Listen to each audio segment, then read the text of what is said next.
बिस्मिल्लाहिर्रहमानिर्रहीम। अस्सलाम वालेकुम नाज़रीन, आप देख रहे हैं अनाया चीमा वॉइस और मुझे कहते हैं अनाया चीमा। नाज़रीन, अनाया चीमा वॉइस में एक बहुत ही बढ़िया स्टोरी के साथ खुश आमदीद।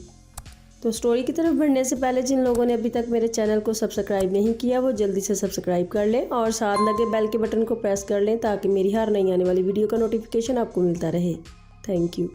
एक बादशाह ने अपने एक वज़ीर को उसकी किसी संगीन गलती पर सज़ा देना चाही और कहा कि या तुम 100 कच्चे प्याज एक ही नशिस्त में खा लो और या फिर दरबार में सरेआम 100 जूते खा लो।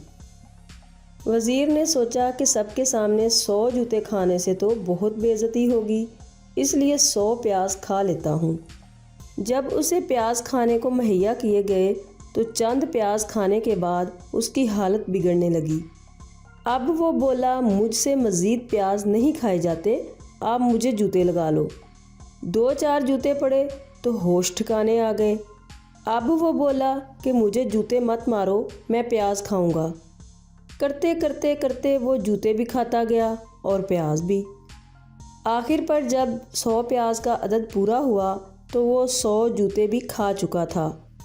यहाँ तक तो था एक लतीफ़ा, मगर हकीकत ये है कि हम एक इंतहा दर्जे की एहसान फरामोश कौम हैं। हमने अपने मुफाद की खातिर हर उस शख्स को अपना रहनुमा तस्लीम किया जो हमें अपने दौरे हुकूमत में 100 प्याज भी खिलाए और साथ में 100 जूते भी लगाए। दरअसल हम क़यादत की अहमियत ही नहीं जानते। बकौल हकीमुल उम्मत अल्लामा मोहम्मद इकबाल, मकर की चालों से बाजी ले गया, सरमायादार इंतहाई सादगी से खा गया, मज़दूर मातमसल। मशहूर है कि जिस कौम में फूट डालनी हो उसके लीडर को मुतनाज़ा बना दो। यही हालत हम सब पाकिस्तानियों की भी है।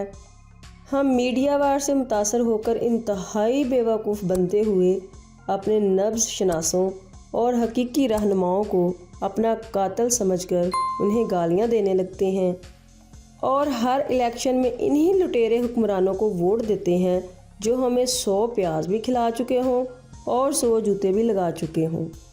हालांकि हमें चाहिए कि हम अपने हकीकी रहनुमाओं को पहचानें जो वाकई वतन अज़ीज़ की सरबुलंदी के लिए जान तोड़ मेहनत कर रहे हैं।